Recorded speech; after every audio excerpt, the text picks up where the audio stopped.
發生之後，成地都係碎片，連冷氣機都飛落街，窗關飛墮路面，玻璃碎晒，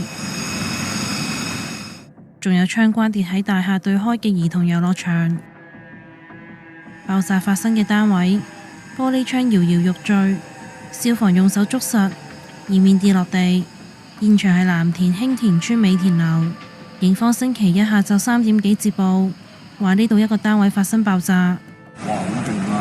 好爆炸咁啊！好點樣形容？有冇行雷咁大聲？有，即係跌落嚟有啲乜嘢跌落嚟？嗰啲咩冷氣嗰個殼啊，同啲雜物咯。冷氣殼雜物。有冇見到傷者啊？冇。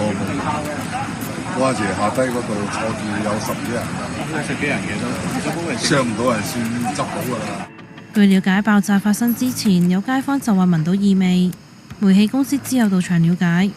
大約1個鐘之後，涉事單位嘅男住戶開爐煮嘢食，期間爐頭發生爆炸，佢嘅面同埋手部2級燒傷，而住喺對面嘅一名伯伯受驚胸痛，2人清醒送院治理。